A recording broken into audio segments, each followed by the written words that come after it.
ಪರಮ ಪೂಜ್ಯರ ಶ್ರೀಪಾದ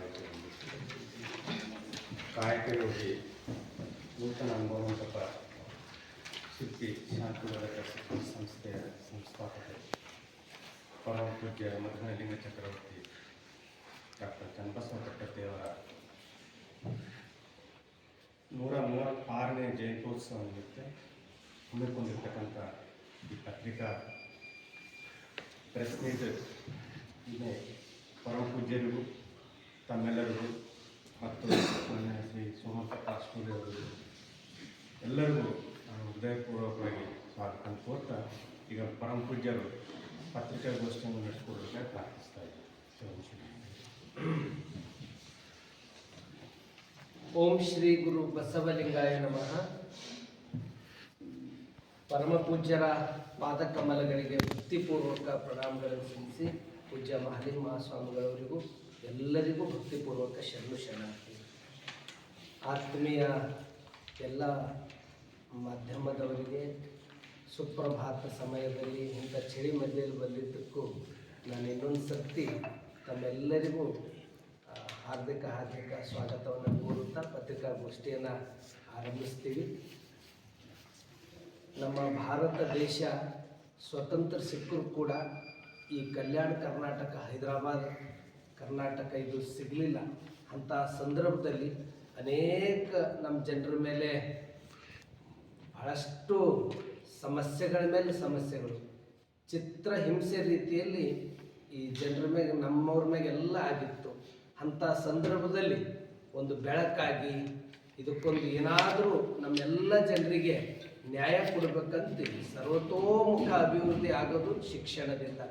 ಇದನ್ನು ಪರಮ ಪೂಜ್ಯರಾದ ನನ್ನ ಗುರುಗಳಾಗಿರ್ತಕ್ಕಂಥ ಡಾಕ್ಟರ್ ಚನ್ನಬಸವ ಪಟ್ಟದೇವರು ನಮ್ಮ ಭಾಗ ಎಲ್ಲ ರಂಗದಲ್ಲಿ ಸಮೃದ್ಧಿ ಆಗಬೇಕಂತ ಶಾಂತಿವರ್ಧಕ ಶಿಕ್ಷಣ ಮೂಲಕ ಜನರಿಗೊಂದು ನ್ಯಾಯ ಕೊಡ್ಲಿಕ್ಕಾಗ್ತದಂತ ಸಂಸ್ಥೆಯನ್ನು ಆರಂಭ ಮಾಡಿ ಈ ಭಾಗದ ಜನರು ಏನಾದರೂ ಈ ನಾಡು, ರಾಷ್ಟ್ರ, ಅಂತಾರಾಷ್ಟ್ರ ಮಟ್ಟಕ್ಕೂ ಬೆಳಿಲಿಕ್ಕೆ ಅದು ಮೂಲ ಒಂದು ಕಾರಣ ಏನಾದರೂ ಇದ್ದರೆ ಶಿಕ್ಷಣನೇ. ಅದು ಶಾಂತಿವರ್ಧಕ ಶಿಕ್ಷಣ ಸಂಸ್ಥೆ ಮೂಲಕ ಪರಮ ಪೂಜ್ಯ ಡಾಕ್ಟರ್ ಚನ್ನಬಸವ ಪಟ್ಟದೇವರು ಶಿಕ್ಷಣ ಸಂಸ್ಥೆ ಮೂಲಕನೇ ಜನರ ಎಲ್ಲ ರೀತಿಯಿಂದ ಏಳಿಗೆ.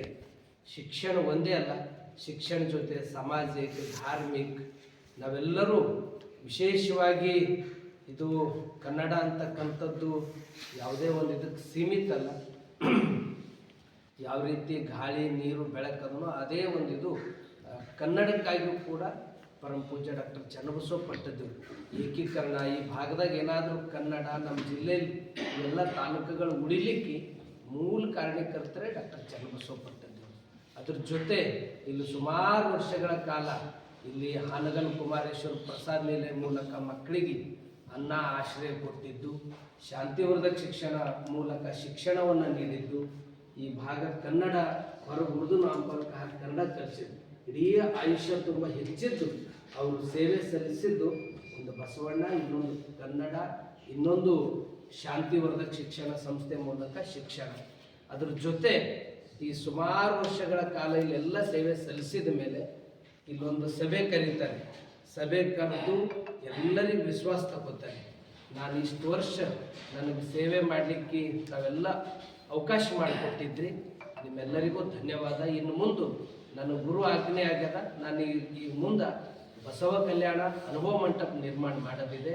ಹೀಗಾಗಿ ನಾನು ಅಲ್ಲಿ ಹೋಗ್ಬೇಕಂತೇಳಿ ಎಲ್ಲ ಜನರು ಕೂಡ ಬಾಲ್ಕಿ ಪ್ರಮುಖರು ಎಲ್ಲರೂ ಅಪ್ಪರೇ ನೀವು ಹೋಗ್ಬೇಡ್ರಿ ಅಂತ ಎಲ್ಲರೂ ಹೇಳಿದ್ರು ಕೂಡ ಇಲ್ಲ ಗುರು ಆಜ್ಞೆ ಅಂಥೇಳಿ ಎಲ್ಲರಿಗೂ ವಿಶ್ವಾಸ ರೀತಿಯಲ್ಲಿ ತೆಗೆದುಕೊಂಡು ಎಲ್ಲರಿಗೂ ಒಪ್ಪಿಸಿ ಇಲ್ಲಿ ಭಾಲ್ಕಿಯಿಂದನೇ 1970ನೇ ಇಸ್ವಿಯಲ್ಲಿ 71ರಲ್ಲಿ ಎತ್ತಿನ ಬಂಡಿ ಮೂಲಕ ಬಸವಣ್ಣವ್ರ ಭಾವಚಿತ್ರ ಇಟ್ಕೊಂಡು ಇಲ್ಲದೇ ಪಾದಯಾತ್ರೆ ಮೂಲಕ ಬಸವ ಕಲ್ಯಾಣಕ್ಕೆ ಹೋಗ್ತಾರೆ. ಬಸವ ಕಲ್ಯಾಣದಲ್ಲಿ ಹೋಗಲ್ಲಿ ಏನೂ ಇದ್ದಿಲ್ಲ, ಅದು ಯಾರೂ ನೋಡದೇ ಇದ್ದಾಗ ಆ ಸಂದರ್ಭದಲ್ಲಿ ಇಲ್ಲದೇ ಎತ್ತಿನ ಬಂಡಿ ಮೂಲಕ ಹೋಗಿ ಒಂದಲ್ಲಿ ಘನಲಿಂಗ ರುದ್ರಮುನಿ ಆ ಒಂದು ಅಲ್ಲೊಂದು ಗವಿ ಇದೆ, ಆ ಗವಿಯಲ್ಲೇ ಉಳಿದು ಬಾವಿಯಿಂದ ನೀರು ತೆಗೆದುಕೊಂಡು ಪತ್ರಿವನದಲ್ಲೇ ಪೂಜೆ ಮಾಡಿ ಕಂತಿ ಭಿಕ್ಷೆ ತೆಗೆದುಕೊಂಡು ಅವರು ಪ್ರಸಾದ ತೆಗೆದುಕೊಳ್ತಿದ್ರು. ಮುಂದೆ ಏನೇ ಇದ್ದರೂ ಕೂಡ ಅನುಭವ ಮಂಟಪ ನಿರ್ಮಾಣ ಆಗಬೇಕಂತ ಯಾರು ಬಂದರೂ ಕೂಡ ಅನುಭವ ಮಂಟಪ ನೀವು ದಾಸೋಹ ಕೊಡಬೇಕು. ಅದು 1 ರೂಪಾಯಿ 5 ರೂಪಾಯಿ ಆಗಿನ ಕಾಲಕ್ಕೆ ಅದು ಏನಿತ್ತು ಅದು ತಗೊಂಡೇ ಯಾರೇ ಕಾರ್ಯಕ್ರಮ ಒಪ್ಪಿಸಿದ್ರು ಅದನ್ನು ತಗೊಂಡೇ ಅವ್ರ ಕಾರ್ಯಕ್ರಮ ಬರ್ತಕ್ಕಂಥದ್ದು. ಹೀಗಾಗಿ ಸುಮಾರು ವರ್ಷಗಳ ಕಾಲ ಅನುಭವ ಮಂಟಪಕ್ಕೆ ಅವರು ಸಮಯ ಕೊಟ್ಟು ಅನುಭವ ಮಂಟಪ ನಿರ್ಮಾಣ ಮಾಡುವಲ್ಲಿ ಪೂರ್ತಿ ಒಂದು 10 ವರ್ಷ ಹಿಡಿತು. ಅದು 1981ರಲ್ಲಿ ಪೂರ್ಣ ಆದಾಗ ಜಯದೇವ್ ತಾಯಿ ಲಿಂಗಾಡೆಯವ್ರ ಕಡೆಯಿಂದ ಲೋಕಾರ್ಪಣೆ ಮಾಡಿಸಿದ್ರು. ಒಟ್ಟಾರೆ ಡಾಕ್ಟರ್ ಚನ್ನಬಸವ ಪಟ್ಟದೇವರು ಅಂದರೆ ಈ ಕಲ್ಯಾಣ ಕರ್ನಾಟಕದ ಒಂದು ಬೆಳಕು.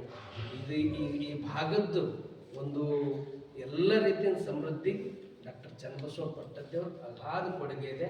ಅವ್ರ ಜೊತೆ ಇಡೀ ಭಕ್ತ ಸಮೂಹ ಅವರು ಇವರು ಅನ್ನದೇ ಅನೇಕರು ಅವರಿಗೆ ಲೋಕನಾಯಕ ಭೀಮಣ್ಣ ಖಂಡ್ರೆ ಅವರು, ಸಿದ್ಧಲಿಂಗಪ್ಪ ಕಾಕನಾಡಿಯವರು, ರಾಯಕಾಶ್ರಾಯ್ ದೇಶಮುಖರು, ಅನೇಕರು ಅಪ್ಪವ್ರ ಜೊತೆ ಎಡಗೈ ಬಲಗೈ ಆಗಿ ಅವರು ಸೇವೆ ಸಲ್ಲಿಸಿದ್ರು.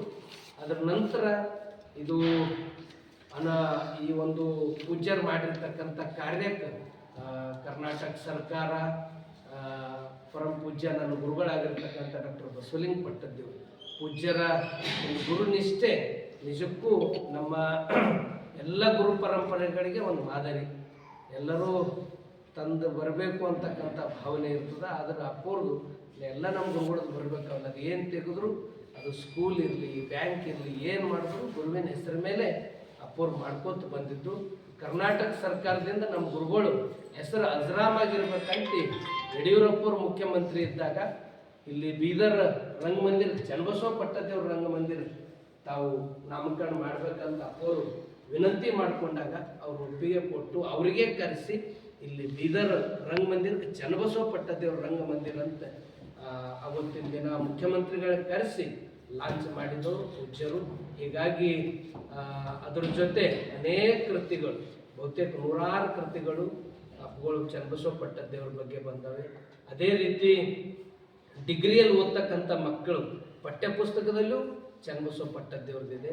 ಇದೆಲ್ಲ ಅವರು ಮಾಡಿದ್ದು ಒಂದು ಕಡೆ ಇದ್ದರೆ ಇನ್ನೊಂದು ಅದನ್ನು ಬೆಳೆಸೋ ಕೆಲಸ ಪರಮ ಪೂಜ್ಯರು ಮಾಡ್ಕೋತ ಬಂದಿದ್ದು. ಈ ಜಯಂತಿ ಮೂಲಕ ಜನಮನಸ್ಸಲ್ಲಿ ಚನ್ನಬಸವ ಪಟ್ಟದೇವ್ರು ಏನು ಮಾಡಿದಾರೋ ಅದನ್ನು ಉಳಿಬೇಕು, ಅವ್ರು ಮಾಡಿದ್ದು ಮತ್ತೊಬ್ಬರಿಗೆ ಆದರ್ಶ ಆಗಬೇಕಂತ ಪ್ರತಿ ವರ್ಷ ಕಮಲ್ ನಗರದಿಂದ ಪೂಜ್ಯರ ಜನ್ಮಭೂಮಿಯಾಗಿರ್ತಕ್ಕಂಥ ಕಮಲ್ ನಗರದಿಂದ ಭಾಲ್ಕಿವರೆಗೆ ಪಾದಯಾತ್ರೆ ಈಗಾಗಲೇ 12ನೇ ತಾರೀಕಿನಿಂದ 13 ಸಾಯಂಕಾಲ ನಾವು ಭಾಲ್ಕಿಗೆ ಬಂದಿದ್ದೀವಿ. ಅದರ ನಂತರ 2 ದಿನ ಪಾದಯಾತ್ರೆ ಭಾಳ ಅದು ಸುತ್ತಮುತ್ತ ಹಳ್ಳಿಯಲ್ಲಿ ಕಮಲ್ ನಗರ ಹಿಡ್ಕೊಂಡು ಎಲ್ಲ ಕಡೆ ಭಾಳ ವ್ಯವಸ್ಥಿತವಾಗಿ ನಾವು ದಾಸೋಹ, ಸೇವೆ, ನಿಷ್ಠೆ ನಿಜಕ್ಕೂ ಇಲ್ಲಿ ಯಾರಿಗೂ ನಾವು ಏನೂ ಹೇಳೋದಿಲ್ಲ, ಎಲ್ಲರೂ ಭಕ್ತಿಯಿಂದ ಬರ್ತಾರೆ.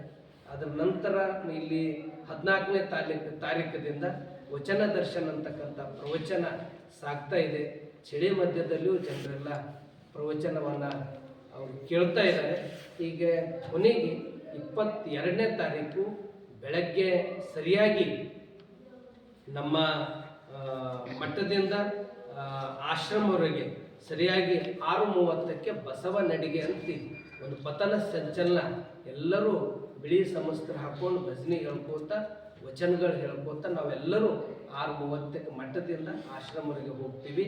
ಅದರ ನಂತರ ಶಟಸ್ಥಲ ಧ್ವಜಾರೋಹಣವನ್ನು ನಮ್ಮ ಭಾಲ್ಕಿಯ ನ್ಯಾಯಾಧೀಶರ ಕಡೆಯಿಂದ ಶಟಸ್ಥಲ ಧ್ವಜಾರೋಹಣ ಆಗ್ತದೆ. ಅಲ್ಲಿದು ಪುರಸಭೆ ಅಧ್ಯಕ್ಷರು, ಉಪಾಧ್ಯಕ್ಷರು, ಅನೇಕರು ಭಕ್ತ ಸಮೂಹ ಒಂದು ಸಮ್ಮುಖದಲ್ಲಿ ಈ ಧ್ವಜಾರೋಹಣ ನಡೀತದೆ. ಅದರ ನಂತರ 10 ಗಂಟೆಗೆ ವಿವಿಧ ಸ್ಪರ್ಧೆಗಳು ನಡೀತವೆ. ಚನ್ನಬಸವ ಪಟ್ಟದೇವ್ರ ಜೀವನ ಸಾಧನೆ, ಶರಣರ ಕುರಿತು ಭಕ್ತಿಗೀತೆ, ಭಾವಗೀತೆ, ಈ ಸ್ಪರ್ಧೆಗಳು 10 ಗಂಟೆಗೆ ಅಲ್ಲಿ ನಡೀತವೆ. ಅದರ ನಂತರ ಅವರಿಗೆ ಸಾಯಂಕಾಲಲ್ಲೇ ಬಹುಮಾನ ವಿತರಣೆಯನ್ನು ಸಾಯಂಕಾಲ ದೊಡ್ಡ ವೇದಿಕೆ ಅದನ್ನು ಸರಿಯಾಗಿ 5 ಗಂಟೆಗೆ ಚನ್ನಬಸವ ಪಟ್ಟದೇವ್ರ ಜಯಂತಿ ಉತ್ಸವವನ್ನು ದೊಡ್ಡ ಒಂದು ಹರಡೇಕರ್ ಮಂಜಪ್ಪ ವೇದಿಕೆ ಮೇಲೆ ಉದ್ಘಾಟನೆ ಆಗ್ತದೆ. ಆ ಉದ್ಘಾಟನೆಯನ್ನು ಅನೇಕ ಪೂಜ್ಯರ ಸನ್ನಿಧಾನದಲ್ಲಿ ನಮ್ಮ ಜೇವರ್ಗಿ ಸೊನ್ನದ ಮಠದ ಪೂಜ್ಯರ ಒಂದು ಸನ್ನಿಧಾನದಲ್ಲಿ, ಅಪ್ಪುಗಳ ಸನ್ನಿಧಾನದಲ್ಲಿ, ಹಾಗೂ ನವಲಗುಂದ, ಸೊನಾಳ್, ಹಾಗೂ ನಮ್ಮ ಚಿಂಚಣಿ, ರಾಣೆಬೆನ್ನೂರು ಇವರೆಲ್ಲ ಪೂಜ್ಯರ ಒಂದು ಸನ್ನಿಧಾನದಲ್ಲಿ ಈ ಕಾರ್ಯಕ್ರಮವನ್ನು ಅಲ್ಲಿ ಆರಂಭ ಆಗ್ತದೆ. ಇದರದ ಉದ್ಘಾಟನೆಯನ್ನು ನಿಮ್ಮೆಲ್ಲರ ನೆಚ್ಚಿನ ಸಚಿವರಾಗಿರ್ತಕ್ಕಂಥ ಸನ್ಮಾನ್ಯರಾದ ಈಶ್ವರ್ ಖಂಡ್ರೆ ಅವರಿಂದ ಉದ್ಘಾಟನೆ ಆಗ್ತದೆ. ಈ ಸಮಾರಂಭವನ್ನು ಅಧ್ಯಕ್ಷತೆಯನ್ನು ಪ್ರಕಾಶ್ ಖಂಡ್ರೆ ಅವರು ಮಾಜಿ ಶಾಸಕರ ಒಂದು ಅಧ್ಯಕ್ಷತೆಯಲ್ಲಿ, ಲೋಕಸಭಾ ಸದಸ್ಯರ ಒಂದು ಅವರ ಹಸ್ತದಿಂದ ಕ್ಯಾಲೆಂಡರ್ ಬಿಡುಗಡೆ ಆಗ್ತದೆ. ಆನಂತರ ನಮ್ಮ DK ಸಿದ್ದರಾಮಯ್ಯ ಅವ್ರ ಕಡೆಯಿಂದ ಅಲ್ಲಿ ಪುಸ್ತಕ ಬಿಡುಗಡೆ ಆಗ್ತದೆ. ಬಸವಗುರು ಪೂಜೆ ಬಾಬು ವಾಲಿ ಅವ್ರದಿಂದ ಆಗ್ತದೆ. ಈ ರೀತಿ ಅನೇಕ ಅತಿಥಿ ಗಣ್ಯರು, ವಿಶೇಷವಾಗಿ ಈ ಸರ್ತಿ ಡಾಕ್ಟರ್ ಚನ್ನಬಸವ ಪಟ್ಟದೇವರ ಕಾಯಕ ಪ್ರಶಸ್ತಿಯನ್ನು ನಮ್ಮ ಗುರುಗಳು ಮಾಡಿರ್ತಕ್ಕಂಥ ಅನುಭವ ಮಂಟಪವನ್ನು ಅಲ್ಲಿ ಸರಿಯಾಗಿ ಅದನ್ನು ಒಂದು ರೀತಿ ಭಾಳ ಕಾಳಜಿಯಿಂದ ಸೇವೆ ಸಲ್ಲಿಸಿದವರು ಡಾಕ್ಟರ್ SB ದುರ್ಗಿಯವರು. ಅವರಿಗೆ ಡಾಕ್ಟರ್ ಚನ್ನಬಸವ ಪಟ್ಟದೇವರ ಕಾಯಕ ಪ್ರಶಸ್ತಿಯನ್ನು ನೀಡ್ತಾ ಇದ್ದೀವಿ. ಅದರ ದಾಸೋಹವನ್ನು DK ಸಿದ್ದರಾಮಯ್ಯ ಅವರು ಅದರ ದಾಸೋಹವನ್ನು ವಹಿಸಿದ್ದಾರೆ. ಪ್ರತಿ ವರ್ಷ ಅವರು ನೀಡ್ತಾರೆ. ಅದೇ ರೀತಿ ವಿವಿಧ ಸಾಧನೆ ಮಾಡ್ತಕ್ಕಂಥವ್ರು, ಸಾಧನೆ ಮಾಡಿದವರು, ಒಂದು ಸಾಮಾಜಿಕವಾಗಿ ಜನಪರ ಜೀವಪರ ಕಾರ್ಯ ಮಾಡ್ತಕ್ಕಂಥವ್ರು ಅನೇಕರು ನಮ್ಮ ತಾಲೂಕದಿಂದ ರಾಜ್ಯ ಮಟ್ಟದಲ್ಲಿ ಅವರು ಕಾರ್ಯ ಮಾಡ್ತಾ ಇದ್ದಾರೆ. ಅಂಥವರನ್ನು ಸನ್ಮಾನ ಮಾಡ್ತಾ ಇದ್ದೀವಿ. ವಿಶೇಷವಾಗಿ ಭಾಲ್ಕಿ ತಾಲೂಕಿನ ಡೋಣಗಾಪುರ ಗ್ರಾಮದ ನಮ್ಮ ಶರಣಪ್ಪ ಸುಲ್ಗುಂಟಿಯವರು, ಅವರು ಚೀಫ್ ಇಂಜಿನಿಯರ್.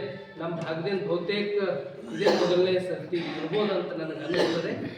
ನಂತರ ಈ ಮದ್ಯಪಾನ ಸಂಯಮ ಮಂಡಳಿ ಅಧ್ಯಕ್ಷರಾಗಿರ್ತಕ್ಕಂಥ ಶರಣಪ್ಪ ಸಲದಪೂರ್ ಅವರಿಗೆ, ಹಾಗೂ ಈ ಒಂದು ಕರ್ನಾಟಕ ಬಾಲ ವಿಕಾಸ್ ಅಕಾಡೆಮಿಯ ಅಧ್ಯಕ್ಷರಾದ ಡಾಕ್ಟರ್ ಸಂಗಮೇಶ್ ಎಸ್ ಬಬ್ಲೇಶ್ವರ್ ಅವರಿಗೆ, ರಾಜ್ಯ ಮಕ್ಕಳ ಹಕ್ಕುಗಳ ಆಯೋಗದ ಅಧ್ಯಕ್ಷರಾದ ಶಶಿಧರ್ ಕೋಸಂಬೆ ಅವರಿಗೆ, ಅದೇ ರೀತಿ ನಮ್ಮ ವೀರಭದ್ರಪ್ಪ ಅವರಿಗೆ, ಈ ವಿದ್ಯುತ್ ಮಂಡಳಿಯ ಸಂಘದ ನಿರ್ದೇಶಕರು, ಮತ್ತು ಸಚಿನ್ CH ಇಲ್ಲೇ ಅವರು ಜೆಸ್ಕಾಮ್ದ AW ಆಗಿದ್ದರು, ಈಗ ಡಿವಿಷನ್ ಅವ್ರ ಮುಖ್ಯಸ್ಥರಾಗಿ ಉಪಾಧ್ಯಕ್ಷರಾಗಿ ರಮೇಶ್ ಪಾಟೀಲ್ ಅವರಿಗೆ, ಮತ್ತು ನಮ್ಮ ಮಟ್ಟದಲ್ಲೇ ಬೆಳೆದಿರ್ತಕ್ಕಂಥ ಮಹೇಶ್ ಗಾಳೆಹಣ್ಣು ಅವರು ರಾಜ್ಯ ಮಟ್ಟದ ಒಂದು ಸದಸ್ಯರಾಗಿದ್ದಾರೆ. ಇಂಥವ್ರನ್ನೆಲ್ಲ ವಿಶೇಷವಾಗಿ ಅಂಥವ್ರಿಗೆಲ್ಲ ಸನ್ಮಾನ ನಡೀತದೆ.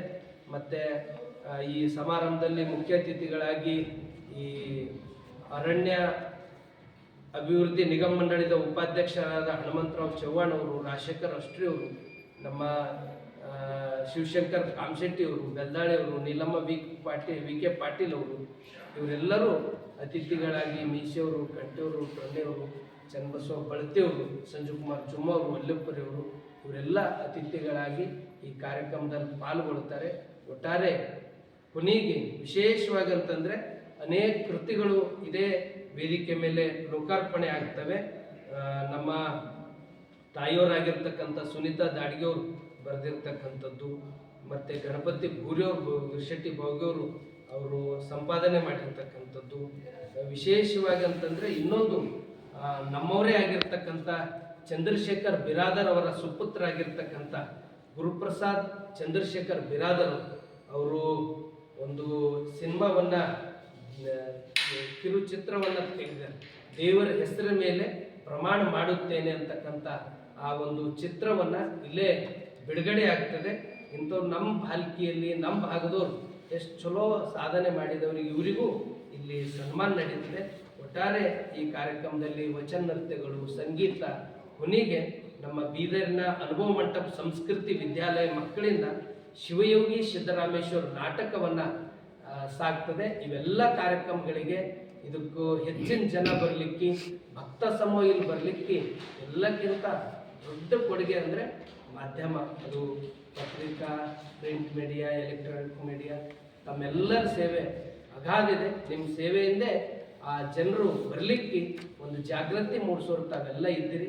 ತಮ್ಮೆಲ್ಲರಿಗೂ ಮತ್ತೊಮ್ಮೆ ವಿಶೇಷವಾಗಿ ಸರ್ತಿ ನಮ್ಮ ಪ್ರವಚನ ಸೇವಾ ಸಮಿತಿ ಅಧ್ಯಕ್ಷರಾದ ಶಿವಕುಮಾರ್ ಕಮಟಾಣೆ ಅನ್ನೋರು, ಮತ್ತು ಯಾವಾಗಲೂ ಮಠಕ್ಕೆ ಬರ್ತಕ್ಕಂಥ ಎಲ್ಲರಿಗೂ ದಾಸೋಹ ಮಾಡ್ತಕ್ಕಂಥವ್ರು, ಹಿಂದಿನ ಹಿಡ್ಕೊಂಡು ನಮ್ಮ ಸೋಮನಾಥಪ್ಪ ಅಷ್ಟರಿ ಅವರು, ಆಡಳಿತಾಧಿಕಾರಿಗಳಾಗಿರ್ತಕ್ಕಂಥ ಮೋಹನ್ ರೆಡ್ಡಿ ಅನ್ನೋರು ಇಲ್ಲೆಲ್ಲ ವೇದಿಕೆ ಮೇಲಿದ್ದಾರೆ. ಮತ್ತೊಮ್ಮೆ ತಮ್ಮೆಲ್ಲರಿಗೂ ನಾನು ಕಳಕಳಿಯಿಂದ ವಿನಂತಿಸ್ತೀನಿ, ತಾವು ಮಾಡ್ತಕ್ಕಂಥ ಕಾರ್ಯಕ್ಕೆ ಜನರು ಬರ್ತಾ ಇದ್ದಾರೆ. ಮತ್ತೊಂದು ಸರ್ತಿ ನಾನು ಇಡೀ ಎಲ್ಲ ನಮ್ಮ ಎಲ್ಲ ಭಕ್ತಾದಿಗಳಿಗೆ ಅತ್ಯಂತ ಕಳಕಳಿಯಿಂದ ವಿನಂತಿಸ್ತಾ ಇದ್ದೀನಿ. 22ನೇ ತಾರೀಕು ಸಾಯಂಕಾಲ ಡಾಕ್ಟರ್ ಚನ್ನಬಸವ ಪಟ್ಟದೇವ್ರ ಜಯಂತಿಗೆ ತಾವು ಬನ್ನಿ, ತಮ್ಮವ್ರನ್ನ ಕರೆತನ್ನಿ. ಇದು ಚನ್ನಬಸವ ಪಟ್ಟದೇವ್ರ ಜಯಂತಿ ಅಂದರೆ ಇದೊಂದು ಮಾನವೀಯ ಮೌಲ್ಯ ಉಳ್ತಕ್ಕಂಥ ಜಯಂತಿ ಅಂತಕ್ಕಂಥ ಮಾತನ್ನು ತಿಳಿಸಿ ನಾನು ಮಾತಿಗೆ ವಿರಾಮ ಕೊಡ್ತೀನಿ. ಎಲ್ಲರಿಗೂ ಶರಣ.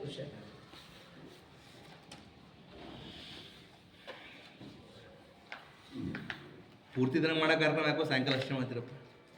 ಸಾಯಂಕಾಲ ಪೂರ್ತಿ ದಿನ ಮಾಡೋ ಕಾರ್ಯಕ್ರಮ ಸಾಯಂಕಾಲ ಅಷ್ಟೇ ಮಾಡ್ತೀವಿ. ಬೆಳಗ್ಗೆ ಇಲ್ಲಿ ಸ್ಪರ್ಧೆಗಳು ನಡೆದವ, ಸಾಯಂಕಾಲ ವೇದಿಕೆ ಕಾಲೇಜು ಇಲ್ಲೋಗಲಿ ಅಲ್ಲೋಗಲಿ ಏನಾಗಲಿ ಶಾಂತಿವರ್ಧಕ ಶಿಕ್ಷಣ ಸಂಸ್ಥೆಯವರು ಬೆಳಗ್ಗೆ ಇದ್ದಾರೆ, ನಾವು ಸಾಯಂಕಾಲ ಮಾಡ್ತೀವಿ. ಈಗ ಪೂಜ್ಯರ ಕೊನೆದಾಗ ಆಶೀರ್ವಚನ. ಶ್ರೀ ಗುರು ಬಸವಲಿಂಗಾಯ ಎಲ್ಲರಿಗೂ ಶರಣಾರ್ಥಿ. ಮತ್ತು ಆಗಿನ ಕಾಲದಲ್ಲಿ ಚನ್ನಬಸವ ಪಟ್ಟದೇವರು ಪ್ರಸಾದ ತೆಗಿತಿರ್ಲಿಲ್ಲ ಅಂದ್ರೆ ಇವತ್ತು ಬಸವಲಿಂಗ ಪಟ್ಟದೇವರು ನಮ್ಮ ಮುಂದೆ ಇರ್ತಿರ್ಲಿಲ್ಲ. ಪ್ರಸಾದ ನಿಲಯದಲ್ಲಿ ನಾವು ಇದ್ದು ಏನೋ ಈ ಕಡೆ ಒಲವಾಗಿ ಪೂಜ್ಯರ ಆಶೀರ್ವಾದ ಆಯಿತು ಬಂದಿವಿ. ಅಂದರೆ ಪ್ರಸಾದ ನಿಲಯದ ಕೊಡುಗೆ ಬರೀ ವಿದ್ಯೆ ಅಷ್ಟೇ ಅಲ್ಲ, ಇಂಥ ಸ್ವಾಮಿಗಳನ್ನು ಕೊಟ್ಟಿದ್ದು ಕೊಡುಗೆ ಪ್ರಸಾದ ನಿಲಯ ಅಂತ ಈ ಸಂದರ್ಭದಲ್ಲಿ ಹೇಳ್ತಾ ಇದ್ದೀನಿ. ಇನ್ನೊಂದು ಮತ್ತು ನಾವು ಇರ್ತೀವಿ ಗುರು ಬಸವ ಪಟ್ಟದೇವರು ಅದಕ್ಕೆ ಮತ್ತು ಇನ್ನೊಂದು ವೈಶಿಷ್ಟ್ಯ ಏನಂತಂದರೆ ಚನ್ನಬಸವ ಪಟ್ಟದೇವರು ಸಂಸ್ಥೆಗಳನ್ನು ಹೆಸರು ಭಾಳ ಜನ ತಮ್ಮ ಹಿಂದಿನ ಗುರುಗಳ ಹೆಸರಾಗಲಿ ಹಿಂದಿನ ಮಠದ ಹೆಸರಾಗಲಿ ಇಂದೇ ಇರ್ತಾರೆ. ಈಗ 3000 ಮಠ, ಗುರು ಸಿದ್ದೇಶ್ವರ, ಹೀಗೆಲ್ಲ ಬೇರೆ ಬೇರೆ ಬೇರೆ ಸಿದ್ದೂರು, ಸಿದ್ಧಗಂಗಾ, ಆ ಹೆಸರು Siddaganga polytechnic, Siddaganga degree college, Siddaganga engineering college, ಹೀಗೆಲ್ಲ ಇರ್ತದೆ. ಆದರೆ ನಮ್ಮ ಗುರುಗಳು ಶರಣರ ಹೆಸರನ್ನು ಮುಂದೆ ತಂದರು. ಚನ್ನಬಸವೇಶ್ವರ ಕಾಲೇಜು, ಸಿದ್ದರಾಮೇಶ್ವರ ಕಾಲೇಜು, ಅಕ್ಕ ಮಹಾದೇವಿ ಕಾಲೇಜು, ಹರಳಯ್ಯ ಪಾಲಿಟೆಕ್ನಿಕ್ಕು, ಹೀಗೆ ಎಲ್ಲ ಶರಣರ ಹೆಸರುಗಳನ್ನು ಇಟ್ಟಿದ್ದು ಒಂದು ವಿಶೇಷ ಅವರಲ್ಲಿ ನಾವು ಕಾಣ್ತೀವಿ. ಮತ್ತು ಇನ್ನೊಂದು ವಿಶೇಷತೆ ಅಂದರೆ ಇಡೀ ಕನ್ನಡ ನಾಡಿನಲ್ಲಿ ಸಾಂಪ್ರದಾಯಿಕ ಹಿಂದಿನಿಂದ ಬಂದು ನಡೆದುಕೊಂಡ ಮಠಗಳಲ್ಲಿ ಒಂದು ಮಾತಾಜಿಯವರು ಲಿಂಗಾನಂದ ಸ್ವಾಮಿಗಳು ಒಂದು ಹೊಸ ಮಠ ಸ್ಥಾಪನಾ ಮಾಡಿದರು. ಬಸವ ಧರ್ಮ ವಿಶ್ವ ಕಲ್ಯಾಣ ಮಿಷನ್, ಜಗನ್ಮಾತಾ ಅಕ್ಕಮಹಾದೇವಿ ಆಶ್ರಮ ಅಂತ ಅವರೆಲ್ಲ ಪ್ರಾರಂಭ ಮಾಡಿದರು. ಅವರು ಬಸವಣ್ಣವರೇ ಧರ್ಮಗುರು, ವಚನ ಸಾಹಿತ್ಯವೇ ಧರ್ಮಗ್ರಂಥ ಅಂತ ಹೇಳ್ತಿದ್ರು. ಅದು ಬಿಟ್ಟರೆ ಕರ್ನಾಟಕದಲ್ಲಿ ಯಾವ ಮಠದವರು ಬಸವಣ್ಣನೇ ಧರ್ಮಗುರು, ವಚನ ಸಾಹಿತ್ಯ ಧರ್ಮಗ್ರಂಥ ಹೇಳ್ತಿರಲಿಲ್ಲ. ಅದು ಒಂದೇ ಒಂದು ಮಠ ಹೇಳ್ತಿತ್ತು. ಯಾವುದು ಅಂದರೆ ಅದು ಭಾಲ್ಕಿ ಮಠ, ಚನ್ನಬಸವ ಪಟ್ಟದೇವರು ಭಾಲ್ಕಿ ಮಠ.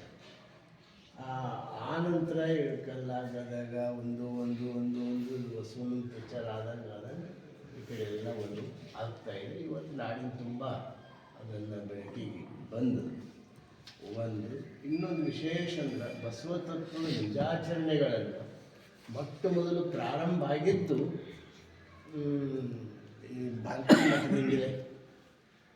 ಒಂದು ಬಸವ ತತ್ವದ ಪ್ರಕಾರ ಮದುವೆ ಅನ್ರಿ, ಬಸವ ತತ್ವದ ಪ್ರಕಾರ ಲಿಂಗ ಪೂಜಾ ಅನ್ರಿ, ನಮ್ಮ ಮಠಗಳಲ್ಲಿ ಭಾಲ್ಕಿ ಮಠದಲ್ಲಿ ಮೊದಲ ಇದು ಎಲ್ಲ ಕಡೆ ಸಂಸ್ಕೃತದಿಂದಲೇ ಪೂಜೆ ಆಗ್ತಿತ್ತು. ಈ ರೀತಿಯಾಗಿ ಅಂದರೆ ಬಸವ ತತ್ವ ಆಚರಣೆಗಳು ಪ್ರಾರಂಭ ಆಗಿದ್ದು ಭಾಲ್ಕಿ ಮಠ. ಬಸವಣ್ಣನವರೇ ಧರ್ಮಗುರು, ವಚನ ಸಾಹಿತ್ಯ ಧರ್ಮಗ್ರಂಥ ಅಂದಿದ್ದು ಭಾಲ್ಕಿ ಮಠ. ಹೀಗೆ ಅನೇಕ ಶರಣರ ಹೆಸರುಗಳನ್ನು ಇಟ್ಟು ಶಿಕ್ಷಣ ಸಂಸ್ಥೆಗಳು ತೆಗೆದಿದ್ದು ಭಾಲ್ಕಿ ಮಠ. ಹೀಗೆ ಅನೇಕ ಒಂದು ವೈಶಿಷ್ಟ್ಯಪೂರ್ಣವಾದಂಥ ಕಾರ್ಯಕ್ರಮಗಳನ್ನು ನಮ್ಮ ಮಠ ವಿಶೇಷವಾಗಿ ಇಲ್ಲಿ ನಡೆಸ್ತಾ ಬಂದಿದೆ. ಮತ್ತು ನಿಮಗೆಲ್ಲ ಗೊತ್ತದ, ದಲಿತರಿಗೆ, ಅಸ್ಪೃಶ್ಯರಿಗೆ ಮೊದಲ ಅವಕಾಶ ಇಲ್ಲೇ ಓಣಿಯ ಒಳಗೆಲ್ಲ ನಾವಿಲ್ಲಿ ಪ್ರಸಾದ ನಿಲಯದಾಗಿದ್ದಾಗ ಗದ್ದಾಳ ಶರಣರು ಒಂದು 10-20 ಹುಡುಗರು ದಲಿತ ಹುಡುಗರಿಗೆ ಇಲ್ಲಿ ಇಟ್ಕೊಂಡಿವಿ. ಮಠದಾಗೆಲ್ಲ ಏನೇನೋ ತುಂಬ ಅಂತ ಅದು ಅನ್ಬಾರ್ದು ನಾವು ಅದೆಲ್ಲ ಶಬ್ದಗಳು ನಿಮ್ಮ ಮುಂದೆ. ಹಂಗೆ ಏನೇನೋ ಅಪವಾದಗಳು ಏನೇನೋ ಟೀಕೆ ಟಿಪ್ಪಣಿಗಳು ಬಂದ್ರೂ ಯಾವುದೇ ರೀತಿಯಿಂದ ಹೆದರಲಾರ್ದೇ ಇದು ಬಸವ ಮಾರ್ಗ, ಇದು ಬಸವ ಪಥ ಅಂತ ತಿಳ್ಕೊಂಡು ಮುನ್ನಡೆ ಇಟ್ಟಿದ್ದು ಅದು ಪೂಜ್ಯ ಚನ್ನಬಸವ ಪಟ್ಟದೇವರು ಹಂಪಿ ಮಠ. ಆ ದೃಷ್ಟಿಯಿಂದ ಇವತ್ತು ಚನ್ನಬಸವ ಪಟ್ಟದೇವರ 136ನೇ ಜಯಂತ್ಯುತ್ಸವಕ್ಕೆ ಅನೇಕ ಕಾರ್ಯಕ್ರಮಗಳನ್ನು ನಡೀತಾ ಇದ್ದಾವೆ. ಒಂದೇ ಊರಿನಲ್ಲಿ ಅದೇ ಸಮಯದಲ್ಲಿ ಎರಡೂ ಕಡೆ ಕಾರ್ಯಕ್ರಮ ನಡೀತಾ ಇರೋದರಿಂದ ಅದು ಒಳ್ಳೆ ನೋಡೋರಿಗೂ ಕೇಳೋರಿಗೂ ಹೋಗೋರಿಗೂ ಸರಿಯಾದ ಅಲ್ಲ ಅಂತ ತಿಳ್ಕೊಂಡು ನಾವು ಸ್ವಲ್ಪ ಈ ಸಲ ಬದಲಾವಣೆ ಮಾಡ್ಕೊಂಡಿವಿ. ಬೆಳಗ್ಗೆ ಶಾಂತಿವರ್ಧಕ ಶಿಕ್ಷಣ ಸಂಸ್ಥೆಯಲ್ಲಿ 11 ಗಂಟೆಗೆ ಪ್ರಾರಂಭ ಆಗ್ತದೆ. ನಮ್ಮಲ್ಲಿ ಸಾಯಂಕಾಲ 4:15 ಗಂಟೆಗೆ ನಮ್ಮಲ್ಲಿ ಪ್ರಾರಂಭ ಆಗ್ತದೆ. ನಮ್ಮಲ್ಲಿ ದಾಸೋಹ ಅಂತ ನಿರಂತರವಾಗಿ 1 ಗಂಟೆಯಿಂದ ದಾಸೋಹ ಅಂತೂ ನಿರಂತರ ಪ್ರಾರಂಭ ಇರ್ತದೆ. ಯಾರು ಬೇಕಾದ್ರೂ ಪ್ರಸಾದಕ್ಕೆ ಅಲ್ಲಿ ಇರ್ತದೆ ಮಾಡ್ಬೋದು. ಯಾಕೆ ದೂರದಿಂದ ಕೆಲವರೆಲ್ಲ ಬಂದಿರ್ತಾರೆ. ಪ್ರಸಾದ ವ್ಯವಸ್ಥೆ ನಿರಂತರವಾಗಿ ಇರ್ತದೆ. ಅದಕ್ಕೆ ಮತ್ತೊಮ್ಮೆ ತಮ್ಮೆಲ್ಲ ಮಾಧ್ಯಮದವರು ಹೆಚ್ಚಿನ ಪ್ರಚಾರ ಪ್ರಸಾರ ಮಾಡ್ತೀವಿ ಅಂತ ನಂಬಿ ಎಲ್ಲರಿಗೂ ಶರಣಾರ್ಥಿಗಳನ್ನು ಹೇಳಿ ಮಾತುಗಳನ್ನು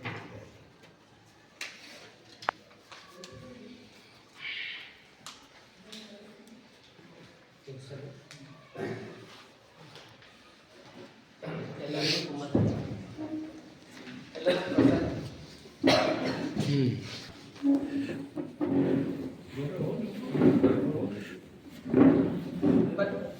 ಹಾಂ ನೋಡ್ರಿ ಸದ ಅರ್ಥ ಜರ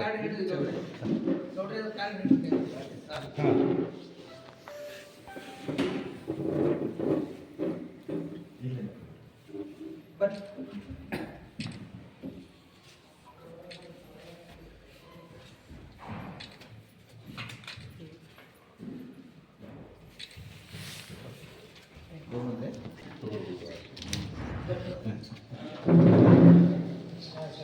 ಕೈ ತೆಗಿಬಿಡೋದು ಸಾಕು.